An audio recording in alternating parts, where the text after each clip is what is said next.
La enfermedad de Parkinson es un trastorno neurodegenerativo crónico que se produce por la destrucción de neuronas del cerebro. Estas neuronas utilizan la dopamina para transmitir los estímulos. Si los niveles de dopamina no son adecuados, se produce la aparición de síntomas como temblor, rigidez, lentitud de movimientos o inestabilidad. Además, existen otros síntomas que aparecen con el tiempo, como la limitación de la función cognitiva, la autonomía y la expresión de las emociones. Los síntomas del Parkinson son temblor en reposo. Aunque a todos nos suena, no es el síntoma más característico, pues solo llegan a presentarlo el 30% de las personas con Parkinson. El temblor suele aparecer en reposo y desaparece cuando se inicia un movimiento. Lentitud o parálisis. Es la lentitud y la incapacidad de iniciar o empezar un movimiento concreto. Rigidez. Se manifiesta con la contracción involuntaria de los músculos y la resistencia a la movilización de las articulaciones. Alteración de la postura. Los trastornos posturales son los más comunes en el Parkinson y se manifiestan como inestabilidad y alteración del equilibrio. La postura tiende a ser encorvada, con las piernas y los brazos algo flexionados y el tronco hacia adentro. Aparte de estos síntomas motores, podremos encontrar otros como el estreñimiento, salivación, tensión baja, incontinencia, trastornos en la deglución, alucinaciones o delirios, depresión, apatía o incluso alteraciones del sueño. Una característica muy destacable de la enfermedad de Parkinson es la marcha parkinsoniana. La marcha parkinsoniana es una alteración del patrón de la marcha, es decir, un cambio en la forma de andar. Las personas con Parkinson suelen andar con pasos muy cortos. Los pies se mantienen juntos y en ocasiones se arrastran. Con escasa velocidad, andan lento. Con la postura encorvada. Con rigidez en general y menos movimiento en el tronco. Con flexión excesiva de la cadera, rodilla y tobillos. Además, existe una ausencia o reducción del braceo, es decir, que apenas mueven los brazos al andar. Otra alteración frecuente en la marcha parkinsoniana es la retropulsión. A la hora de iniciar el movimiento de andar, la persona puede perder el equilibrio y comenzar a dar pasos hacia atrás, hasta caerse. Debes saber que la enfermedad de Parkinson es más característica en hombres y se suele diagnosticar a partir de los 55 años. El Parkinson puede ser hereditario, pero no es el factor fundamental que lo causa. De hecho, en torno al 90% de los casos se deben a otros factores ambientales. La causa exacta del Parkinson se desconoce. Una vez diagnosticada la enfermedad, las personas con Parkinson deben evitar los siguientes factores, puesto que se conoce que estos agravan la enfermedad: el estrés, el cansancio y no dormir bien, desajustes de la medicación e infecciones. ¿Eres cuidador de una persona con Parkinson? Este vídeo es importante para ti. El Parkinson es una enfermedad crónica de la cual se desconocen sus causas. Es muy importante contar con un plan de cuidados para enfermos con Parkinson para hacer que la enfermedad le afecte lo menos posible a su día a día. Desde Bonadea vamos a darte unos consejos para cuidar a una persona con Parkinson. En general tenemos que tener en cuenta lo siguiente, que el Parkinson va a afectar a la capacidad de moverse de una persona, pero al principio de la enfermedad no va a afectar a sus capacidades cognitivas.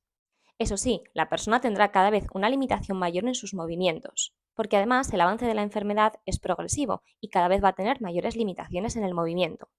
Por eso, las pautas que vamos a tener en cuenta a la hora de cuidar a una persona con Parkinson van a estar casi siempre relacionadas con las limitaciones que va a tener esta persona a la hora de ejercitar, de realizar movimientos, y que además estas limitaciones van a ser cada vez mayores. Consejos para cuidadores de personas con Parkinson a la hora de caminar o desplazarse. A la hora de caminar, lo más importante es tener paciencia. Hacer que la persona con Parkinson se pare cuantas veces considere para mantener el equilibrio y evitar caer. El uso de un bastón invertido para caminar puede ser de gran ayuda. Podemos fabricar un bastón invertido utilizando un bastón convencional y añadiéndole una base más ancha. Así la persona va a sentir que tiene más estabilidad a la hora de caminar. El baile. Para mejorar la movilidad, practicar baile puede ser un gran aliado. Si a la persona no le gusta bailar, basta con hacer ejercicios de motricidad acompañados de música. A la hora de acostarse, es conveniente pedirle al enfermo que se siente lo más cerca del borde de la cama y con la cabeza lo más próxima también a la almohada. Para paliar los temblores de una persona con Parkinson, podemos apretar el codo de la extremidad afectada para así estabilizar la parte superior del brazo y hacer que la persona con Parkinson se tranquilice. La comunicación con una persona con la enfermedad de Parkinson. Debemos tener en cuenta que para las personas con Parkinson comunicarse supone un esfuerzo muy grande. Por eso es conveniente dirigirnos a la persona con frases sencillas, cortas y claras. Si hace falta, podemos exagerar la pronunciación, gesticular.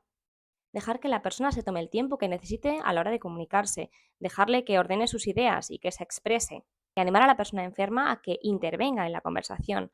Y además, nunca le interrumpas en la conversación. La actividad de la higiene y el aseo puede ser especialmente complicada para las personas con Parkinson. A continuación te damos unos consejos para hacer que esta actividad sea lo más segura posible, evitar caídas, cortes. En primer lugar, contar con un taburete o con una silla nos va a permitir que la persona mantenga la postura correcta durante la actividad del aseo. Y muy importante, colocar una alfombra antideslizante o un asiento en la bañera. También podemos instalar una barra de apoyo. Para el afeitado de personas con Parkinson, lo más recomendable es utilizar una maquinilla eléctrica que reduzca el riesgo de cortes, aunque no podremos utilizarlo para las personas que lleven marcapasos. Para que la persona pueda lavarse los dientes por sí sola, existen también cepillos de dientes de goma espuma. Estos cepillos de dientes ayudan a que el temblor no impida el buen cepillado. A la hora de vestirse, es muy positivo que la persona con Parkinson trate de vestirse por sí sola. A la hora de elegir la ropa, ten en cuenta que debe ser cómoda y además debemos evitar cordones y botones. Lo mismo sucede con los zapatos. Evitemos los zapatos que llevan cordones. Además, la persona puede hacer uso de un calzador para ayudarse. Las personas con Parkinson pueden tener dificultades para comer de forma autónoma. Para fomentar la independencia de una persona con Parkinson a la hora de comer, podemos tener en cuenta los siguientes consejos. Para facilitar el agarre, utilizar cubiertos de mango ancho. Utilizar antideslizantes para platos. Se trata de sencillas láminas de goma que se colocan debajo de los platos y de los cubiertos a la hora de comer, y así evitamos que estos cubiertos se muevan en la mesa. Cuando el Parkinson viene acompañado de una disfagia, es decir, de una dificultad para tragar, podemos utilizar jeringuillas de alimentación. Estas jeringuillas son muy útiles para dar alimentos líquidos o alimentos en una proporción muy exacta, o incluso también para suministrar medicamentos. También podemos utilizar vasos de doble asa, porque la persona con Parkinson debe agarrar el vaso con las dos manos. Además, estos vasos especiales suelen ir acompañados de una tapa, o bien antiderrame o bien de tetina.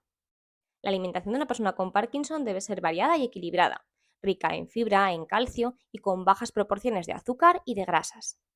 Síntomas como la disfagia, es decir, la dificultad para tragar, van a afectar directamente a la alimentación. En estos casos será imprescindible, por tanto, una dieta Turmix, es decir, de alimentos triturados.